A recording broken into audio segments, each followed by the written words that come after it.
من جوایە بینم خۆی لە خۆیان زیادکردنی بات لەم حاڵەتی ئێستاە حکوومەتی هەرێمی کوردستان و عێراق بە تایبەتی لە حاڵەتێکی ئابووری قورسایە تۆ باز زیادکەی شکی نییە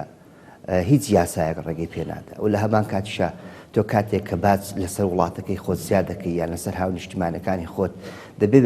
بە پێی پێویست تۆ خزمەتیان بکەی یعنی خزمەتکردنی لە پای ئەوەی کە تۆ باز زیاد بکەی دەبێت خەڵکی چاوەڕێی زیاتری خزمەتکردنی حکوومەت ئەکەن یعنی بۆ نمونە من باباس لە یەکی لە سیستەمەکان بکەم وەکو ئەوەی کە لەسەر ئۆتۆمبیل من بۆ خۆم لە بەریتانیام لە بەریتانیا شێوازێک لە سیستەمە یاسایەکان هەیە و سیستەمێکی ستاندارە کە ئەویش ئامۆتیە لە هەر شخصێک کە ئۆتۆمبیلی پێبێ شۆفێری پێ بکە ئامۆتی لێوەرەگیرێت کە ئەم ئامۆتیە بۆ چییە؟ بۆ ئەوەی کە تۆ پارەی جادەت لێوەرەگرێت بەڵام جادە و بڵێن شقامەکان وەکو ئەوەیە کە خۆت ئەتەوێ بەڵام لەم وڵاتی ئێمە ئایا تۆ کاتێک باز زیاد دەکەی و یعنی ناشوێری بە ڕێژەیەک بە ڕێگایە بڕۆی لە پای چی؟ ئەمە یەکێکە لە گرفتەکان و من وایە بینم حکوومەتی هەرێم هەنگاوی باشی ناوە ئەوێ ئیشی باش بکە بەڵام بەداخەوە ڕاوێژکاریان هەیە ڕاوێژکارەکان تەنها موچەخۆرن نەک ئەوەی کە ڕاوێژ بدەن بە سەرۆکی حکوومەت و باشە کاک سامان ئەوەی کە دەوترێت ئێستا دەرکردنی بڕیار یاخۆت هەر ڕێنمایەکی دیکە ئەمەیشی حکوومەتە بیکات کە پەیوەندی بە یاساوایە خودیشی پەرلەمانەکە دەبێت یاسادا بنێ ئەکرێ پەرلەمان کۆک بێ لەسەر ئەوە نەکو حکوومەت مارکی پەرلەمانەکە یاسا دەرکە بەڵێ باشە بڕیارێکی لەم جۆرەکە حکوومەت دەری کردووە یاساییە من بە هیچ شێوەیەک بە یاسایی نازانم چونکە تۆ حکوومەت ئەتوانێت کاتێک بڕیار دەربکات کە خزمەت گوزارەکانی زۆر لە پێویست بێ و کات پەرلەمان بێدەنگکە لە ئاستەوەی کە نەتوانێت پەرلەمان بێتە جوان بەڵام کاتێک پەرلەمان کە قەرارێک دەرەکە بە کۆی دەنگ بڕیار لەسەر ئەوە دەن یاسایەک هەموار بکرێ یان بڕیارێک دەربکرێ یان یەکێ لە جۆرەکانی کە ئەمەی کە باز زیاد بکرێ ئەو کاتە بە کۆی دەنگ هەموو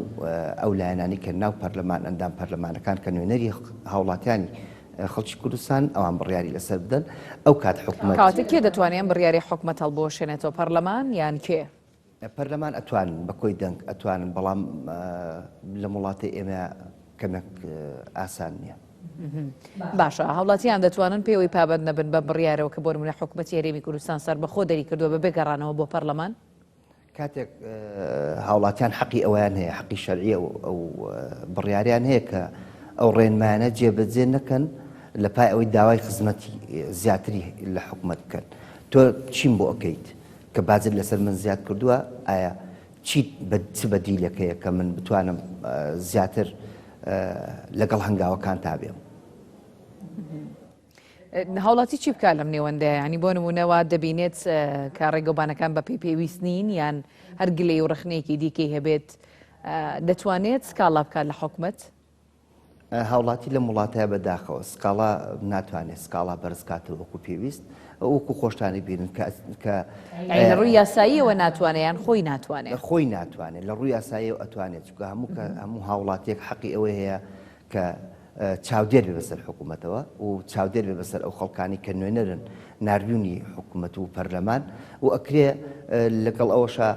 کۆدەنگیەک هەبێ نەک بە شێوە ئەوەی کە خۆپیشاندان بکرێ یان خەڵک بڕژێتە سەر چادەر ناڕەزایەتێکی عموم دەرببڕێت لەسەر ئاساسی ئەوەی کە تۆ من ناڕازیم ئەوەی کە ئەمەی ئەم بازی کە لەسەر من زیاد کراوە لە پای هیچ زیاد کراوە یعنی من وای ئەبینم حکوومەتی هەرێمی کوردستان تا ئێستا ئەوێ هەنگاوەکانی بەرەو باشی بەرێت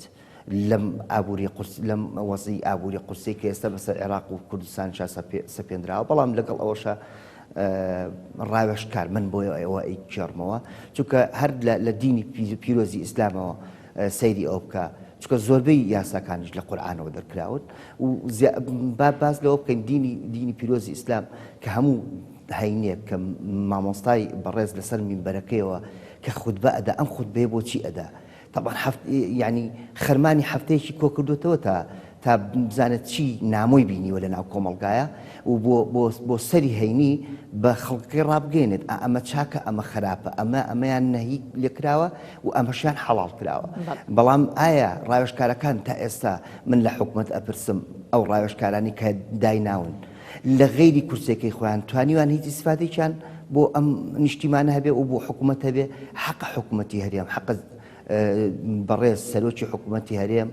و جێگرەکەی زۆر تەکید لەوە بکەنەوە ڕاوێژکارەکانیان تا چەند توانیوانە دەوری مامۆسایەکی ئاینی بجێڕن کە بتوانن لە ناو خەڵکا بن معاناتی خەڵک کۆ بکەنەوە ئەنجا بیگەن بە گوێی حکومەت تا حکومەت. بەڵام من ئەمەی وای ئەبینم ڕاوێژکارەکان بە چۆن ئەڵەی زیاتر ملزمی ئەوەی کە موچە وەربگرن نەک ئەوەی کە خزمەت بکەن. باشە کاک سامان بابەتێکی دیکەکەیشی باسە حکومت دەڵێت کە ئەوان باجیان داناوە لەسەر ئۆتۆمبیلە گرانبەها و ئەو هاوڵاتیانەی کە خاوەن سەرمایەکی زۆرن ینی دەکرێت ئەمە لایەنێکی ئیجابی بێ بۆ خەڵکی یاخود چی چۆن دەڕوانە ئەم بڕیارەیە؟ من وایە بینم ئەمە یەکێکە لەو هەنگاوانەی کە حکومەت بە ناڕاستەوخۆ بە خەڵک ئەڵێ بە خەڵکانی سەرمایهدار ئەڵێ سەرمایەکانتان بەرنەدەرەوە بۆی بۆ ئەم وڵاتە ئیسفادەی نەبێت کابرا تۆ بازی لەسەر زیاد بکەی ناچارە سەرمایەکەی لە وڵاتێکی کە بەکارهێنێت و زۆریشمان بینیوە خەڵکانێکی یەکجا زۆر بۆ نمونە هەنگاو بە هەنگاو زۆر خەڵکەی لە سلێمانی ئێستا داهات و سەرۆتەکەی بردوۆتە دوبەی یان بردوێتێ بەریتانیا یان بردوێتێکی لە وڵاتەکانی ئەوروپا. یعنی ئەمە هەنگاوێکی زۆر خراپە تۆ دی فشاری بۆ دێنی کە فشارت بۆ هێنا ناچار ئەبێت سەرمایەکەی لە ناوەوەی خۆی وڵات بەکار نێنێت بیباتە دەرەوەی وڵات ئەو کاتە ئەو وڵاتێک دەرەوە ئیسفادەی لێکا و تۆ وەکو خۆت ئەمێنیتەوە بگرە زەرمەندی شەبیت. سپاس بۆ سامان سەیعەتار دادوەر بە شوێکی ڕاستەوخۆ لە سلێمانی و لەگەڵمان بۆی سپاس.